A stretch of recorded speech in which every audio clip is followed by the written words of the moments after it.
पंतप्रधान नरेंद्र मोदी आज पंजाब दौऱ्यावर. शेतकरी कल्याण मेळाव्याला करणार संबोधित.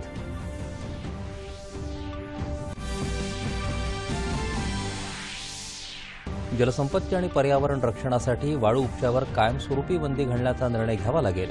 महसूल मंत्री चंद्रकांत पाटील यांची विधानसभेत माहिती. राईनपाडा इथं ग्रामस्थांनी केलेल्या मारहाणीत 5 जण मृत्युमुखी पडल्याच्या घटनेचे विधान परिषदेत पडसाद.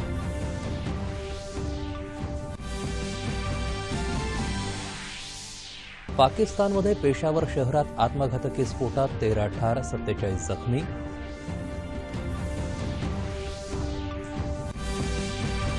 उद्योग क्षेत्रात माहितीचं सुलभीकरण आणि पारदर्शकता निर्माण करण्यात देशात महाराष्ट्र अग्रस्थानी.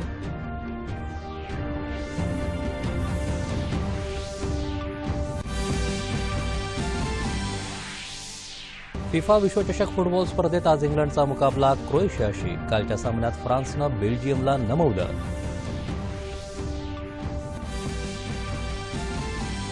आणि विम्बल्डन स्पर्धेत पुरुष दुहेरीत भारताचा दिविज शरण आणि न्यूझीलंडचा सिटॅक यांची जोडी पराभूत झाल्यानं भारताचं आव्हान संपुष्टात. नमस्कार. एकच्या बातमीपत्रात मी विनायक घोडे आपलं स्वागत करतो. आता पाहूयात बातम्या विस्तारानं. पंतप्रधान नरेंद्र मोदी आज पंजाबमध्ये मुक्तसर जिल्ह्यात मलोट इथं शेतकरी कल्याण मेळाव्याला संबोधित करत आहेत. भाजपा आणि शिरोमणी अकाली दलानं संयुक्तरित्या आयोजित केलेल्या या मेळाव्यात पंजाब, हरियाणा आणि राजस्थानमधले शेतकरी सहभागी झाले आहेत. देशाच्या कृषी क्षेत्रात पंजाबच्या शेतकऱ्यांचं योगदान अमूल्य आहे, असं पंतप्रधानांनी ट्विटरद्वारे सांगितलं आहे.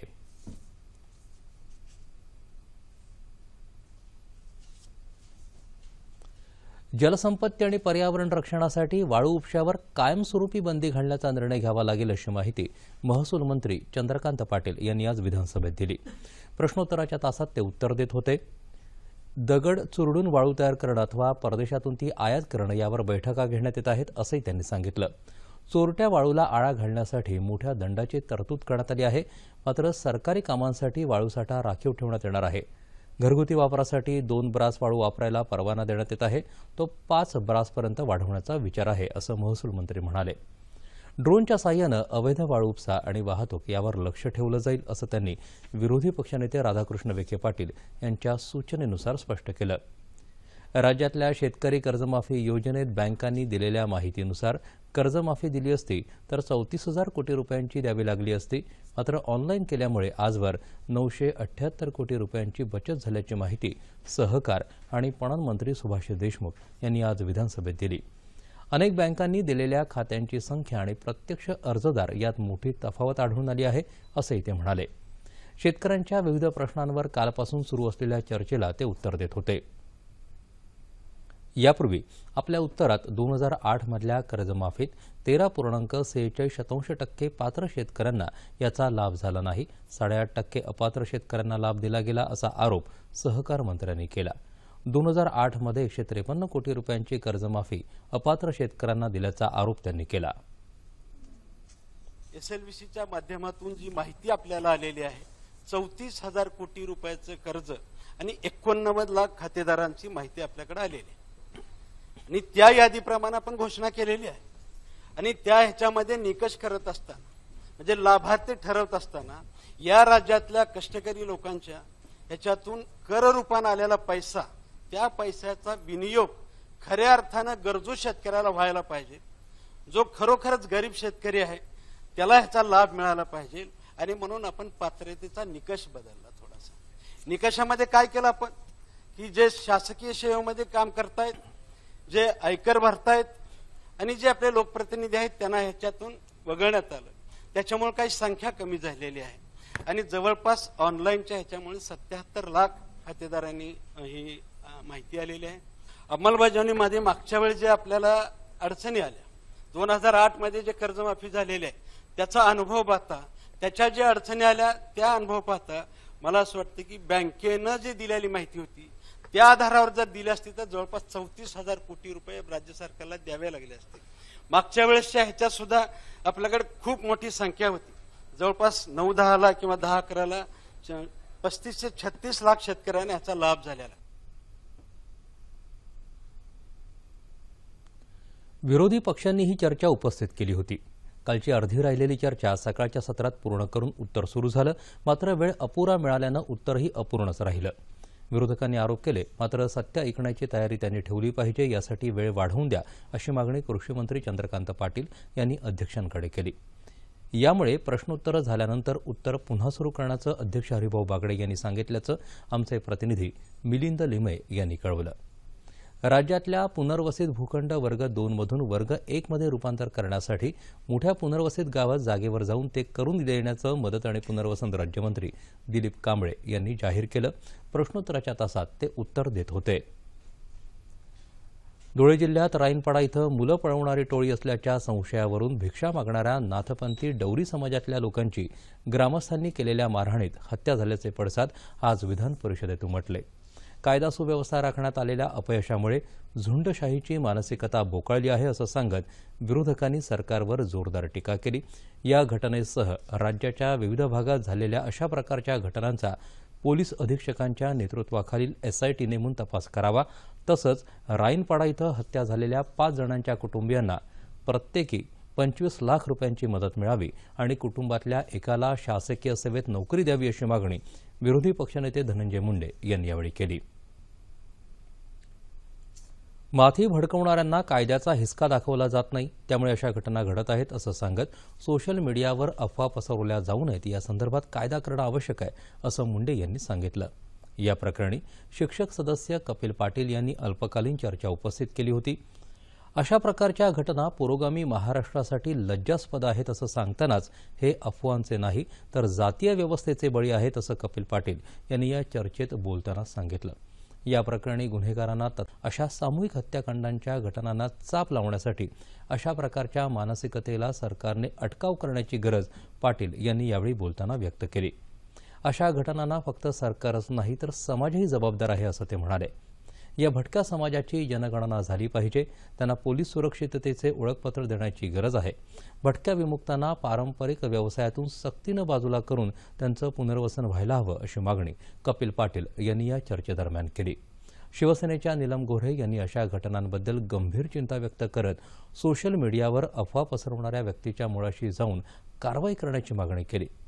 भटक्या विमुक्तांकडे बघण्याची मानसिकता समाज आणि पोलिसांनी बदलायला हवी.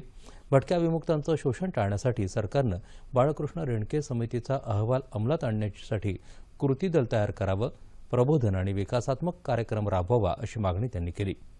ही घटना अत्यंत दुर्दैवी असून अशा घटनेला जातीयवादी रंग देऊ नये असं आवाहन भाजपाचे भाई गिरकर यांनी केल्याचं आमच्या प्रतिनिधी सोनल चव्हाण यांनी कळवलं आहे.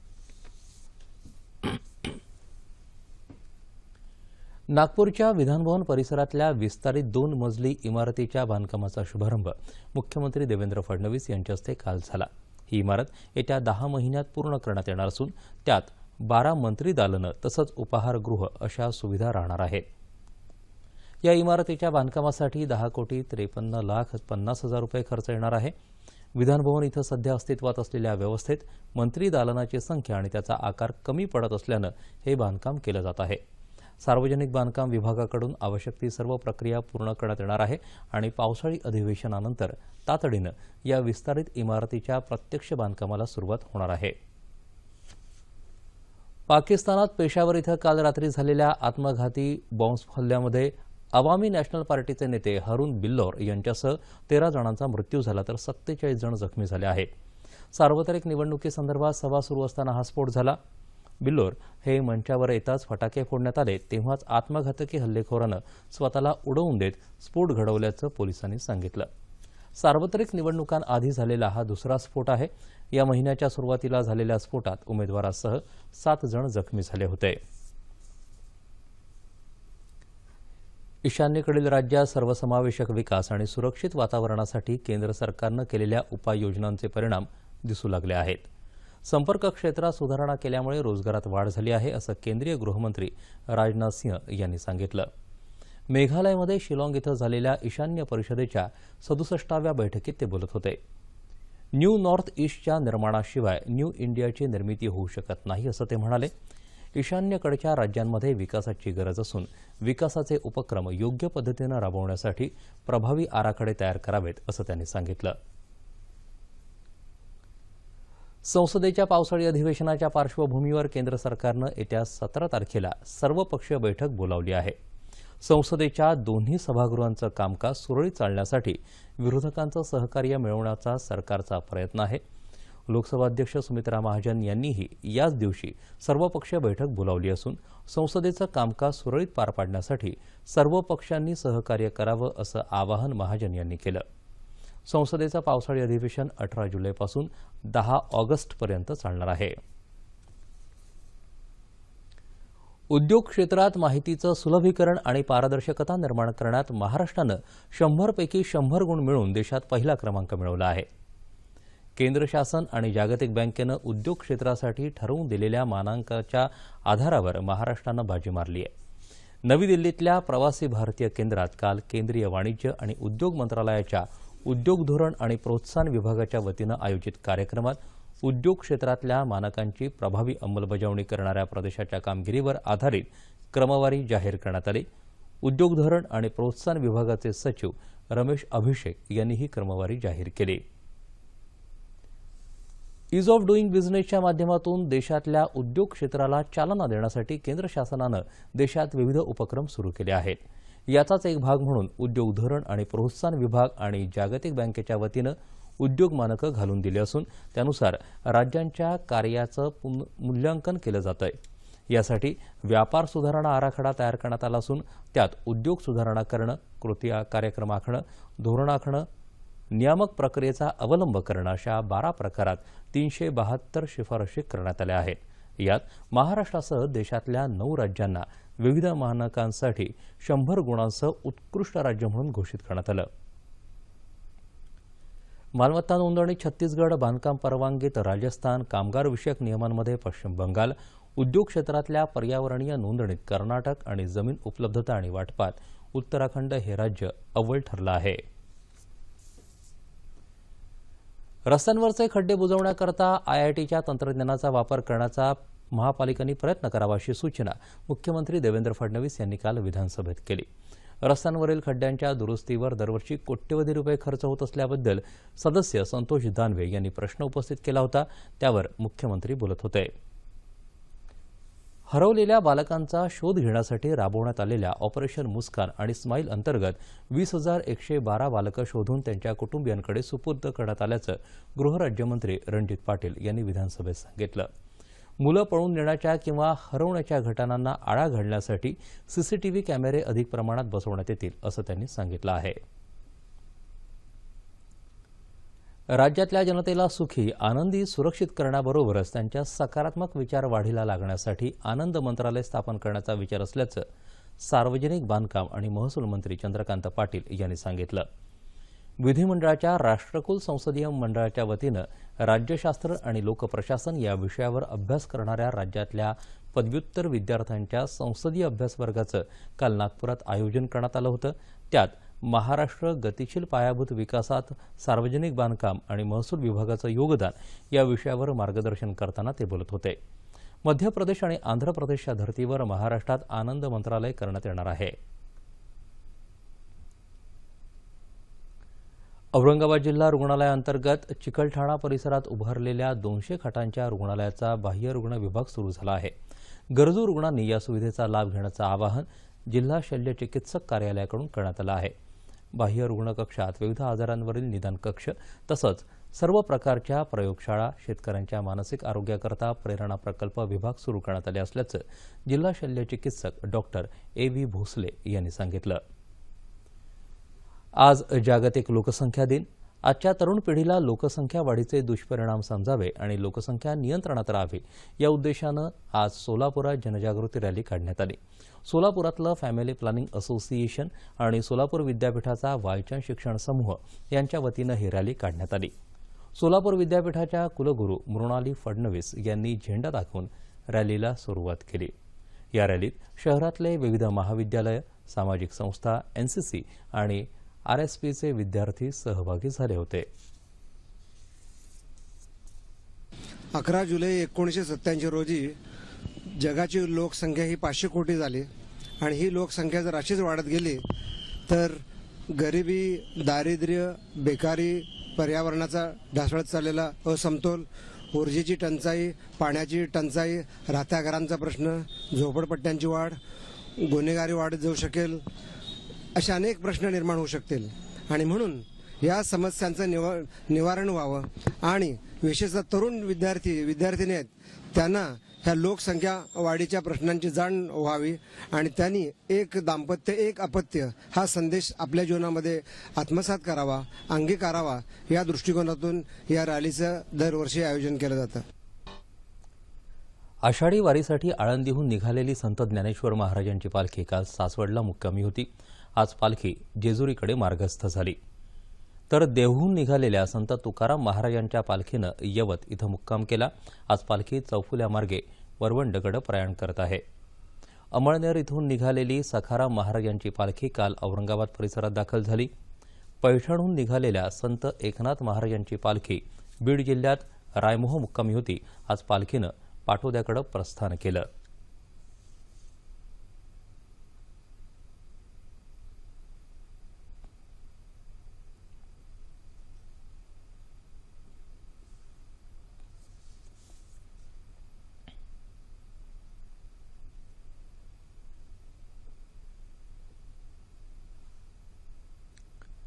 मध्य रेल्वेच्या हार्बर मार्गावर मानखुर्द इथं रेल्वे रुळाचे बोल्ट्स तसंच फिश प्लेट्स व्यवस्थित होते असं रेल्वे प्रशासनानं स्पष्ट केलं आहे. रेल्वे रुळाला तडा गेला होता आणि रेल्वेनं त्या भागावर केवळ फडकं बांधून त्यावरून रेल्वेगाड्या जाऊ दिल्या अशा आशयाच्या बातम्या प्रसारमाध्यमातून प्रसारित झाल्या. त्यावर रेल्वेनं हे स्पष्टीकरण दिलं. या रुळांची रेल्वेच्या अधिकाऱ्यांनी तपासणी केल्यानंतरच त्यावरून गाड्या जाऊ देण्यात आल्या. प्रवाशांच्या सुरक्षिततेला प्रथम प्राधान्य आहे असं रेल्वेतर्फे सांगण्यात आलं.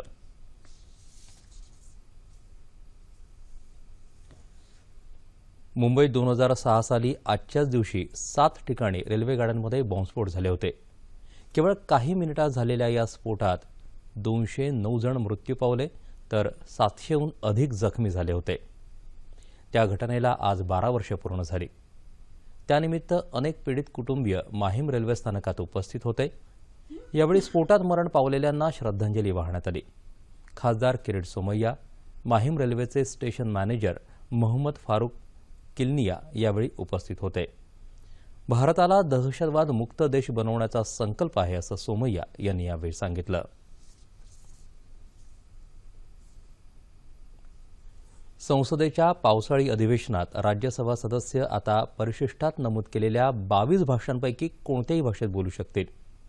22 पैकी 12 भाषांसाठी थेट अनुवादाची सोय राज्यसभेत आधीपासूनच उपलब्ध आहे.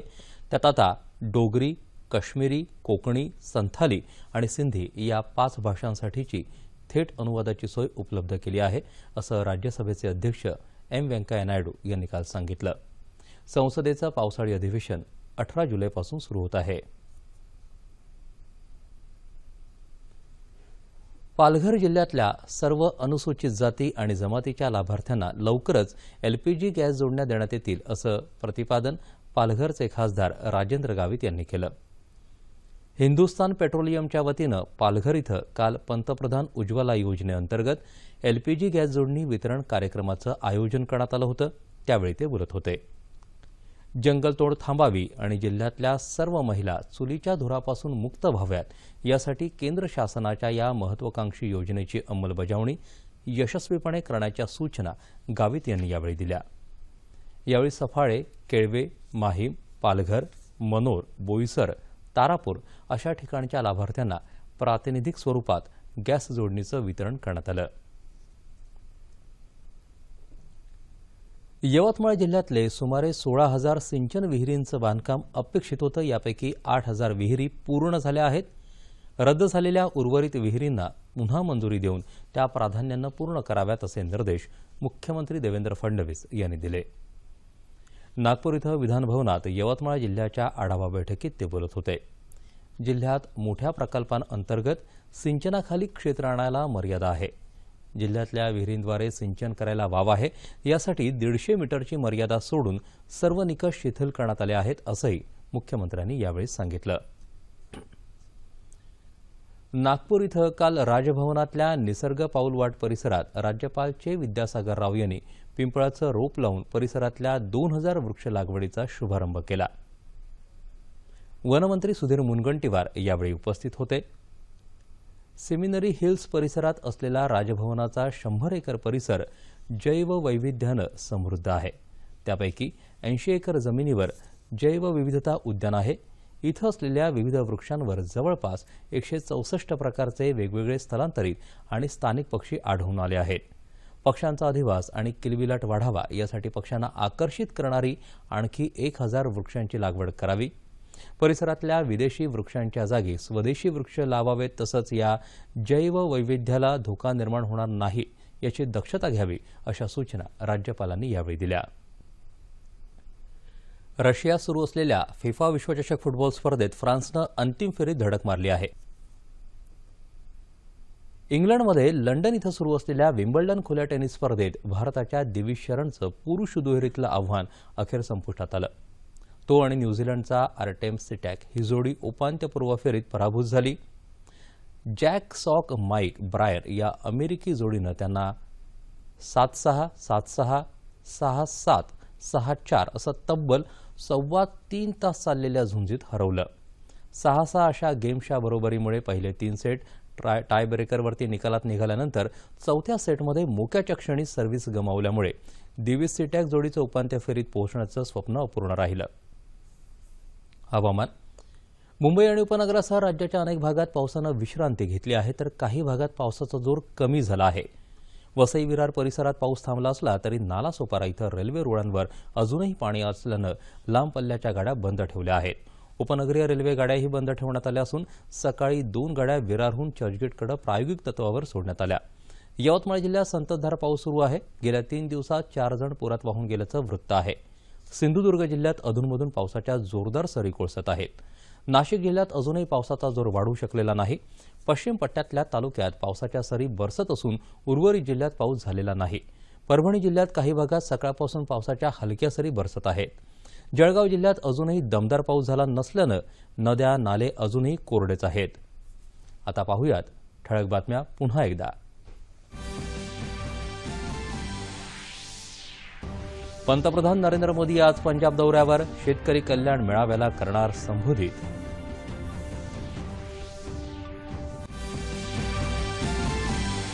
जलसंपत्ती आणि पर्यावरण रक्षणासाठी वाळू उपशावर कायमस्वरूपी बंदी घालण्याचा निर्णय घ्यावा लागेल. महसूल मंत्री चंद्रकांत पाटील यांची विधानसभेत माहिती. राईनपाडा इथं ग्रामस्थांनी केलेल्या मारहाणीत 5 जण मृत्युमुखी पडल्याच्या घटनेचे विधान परिषदेत पडसाद.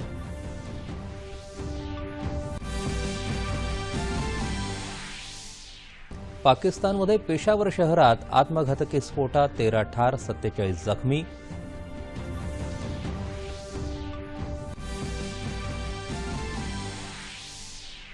उद्योग क्षेत्रात माहितीचं सुलभीकरण आणि पारदर्शकता निर्माण करण्यात देशात महाराष्ट्र अग्रेसर.